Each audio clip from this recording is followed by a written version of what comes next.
Benazir income support programme, 25 अरब रुपए की माली बेजाब्तगियां, 5,558 खवातीन का एक शख्स शौहर, 12,000 सरकारी मुलाजमीन को 51 करोड़ तकसीम।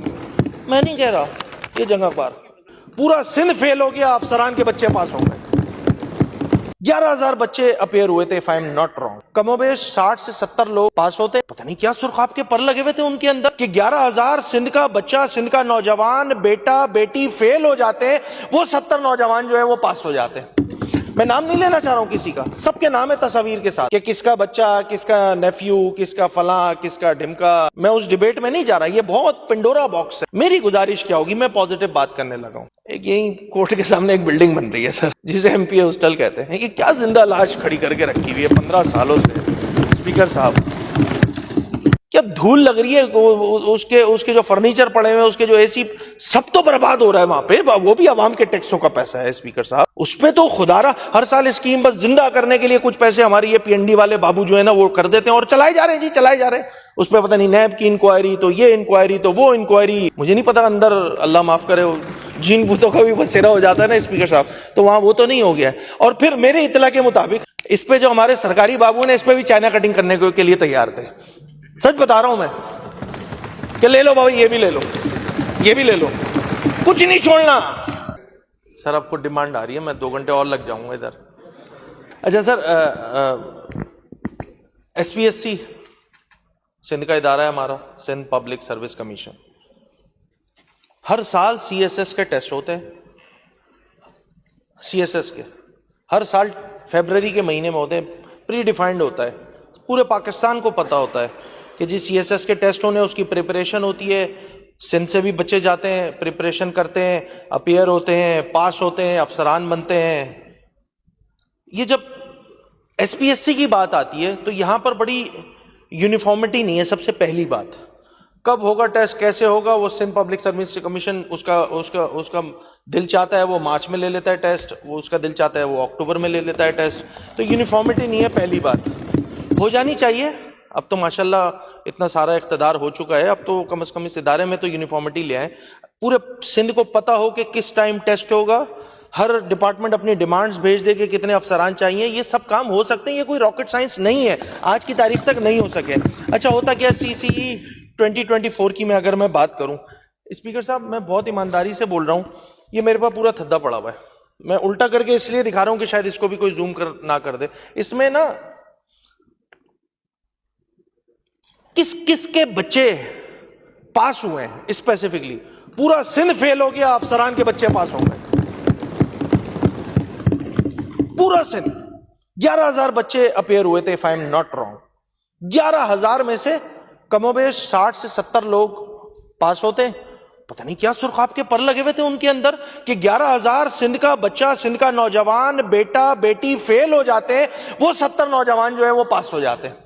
मैं नाम नहीं लेना चाह रहा हूं किसी का, सबके नाम है तस्वीर के साथ कि किसका बच्चा, किसका नेफ्यू, किसका फला, किसका ढिमका।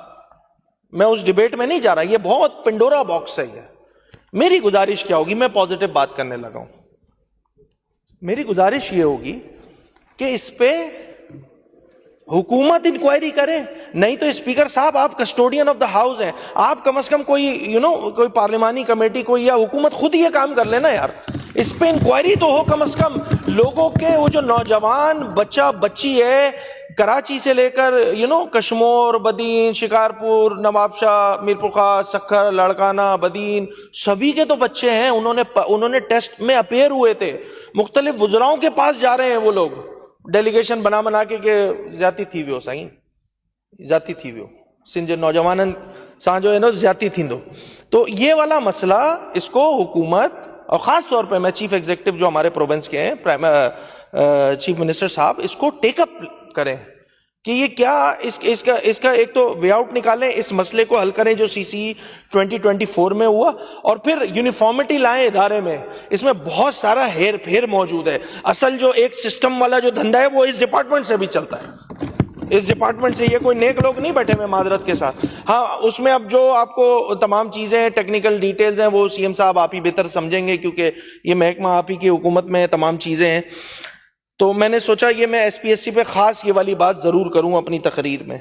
दूसरी एक अहम चीज, हुकूमती अरकान भी मेरे कान में ये वाली बात बोलते हैं, हमारे ऑपोजिशन की साइड से भी ये वाली बात होती है। एक यही कोर्ट के सामने एक बिल्डिंग बन रही है सर, जिसे एमपी हॉस्टल कहते हैं। ये क्या जिंदा लाश खड़ी करके रखी हुई है 15 सालों से। स्पीकर साहब, जो हमारे अरकान, चलो हैदराबाद वाले डेली आउटबैक कर लेते हैं, अब बेचारे हैदराबाद से लेके जो वो आगे तक वाले हैं, अगर वो बजट के तकारीर और बजट सेशन चल रहे होते हैं, लंबे लंबे सेशंस चल रहे होते हैं, तो उसमें वो बेचारे एमपी हॉस्टल एमपीएस के नाम पे बना था, वो पता नहीं क्या धूल लग रही है, उसके जो फर्नीचर पड़े हुए हैं, उसके जो एसी, सब तो बर्बाद हो रहा है वहां पे, वो भी आवाम के टैक्सों का पैसा है स्पीकर साहब। उस पे तो खुदारा हर साल स्कीम बस जिंदा करने के लिए कुछ पैसे हमारे ये पीएनडी वाले बाबू जो है ना वो कर देते हैं और चलाए जा रहे हैं जी, चलाए जा रहे हैं। उस पर पता नहीं नैब की इंक्वायरी, तो ये इंक्वायरी, तो वो इंक्वायरी, और ढाक के 3 पात, काम कुछ भी नहीं हुआ है। आज भी एमपी हॉस्टल, अब तो वो क्या वो नहीं है, तो प्लास्टर उखड़ना शुरू हो गया वहां से, पता नहीं वो तो हॉन्टिंग से प्लेस बन गई है वो, मुझे नहीं पता अंदर, अल्लाह माफ करे, जीन भूतों का भी बसेरा हो जाता है ना स्पीकर साहब, तो वहां वो तो नहीं हो गया है। और फिर मेरे इत्तला के मुताबिक इस पे जो हमारे सरकारी बाबू ने, इस पे भी चाइना कटिंग करने के लिए तैयार थे।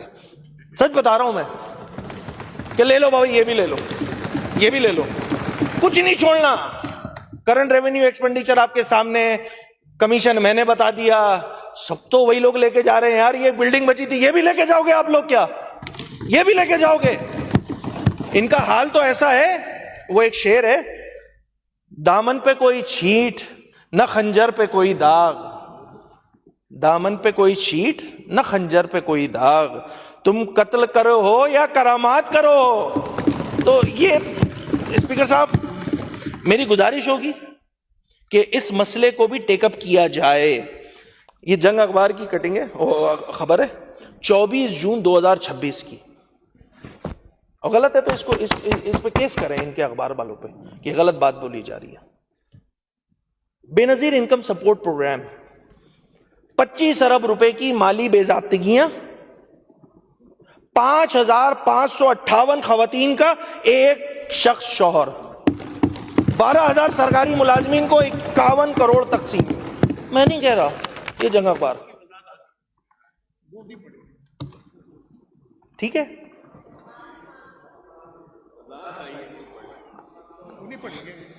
आगे जाना, आने देना, आने दें।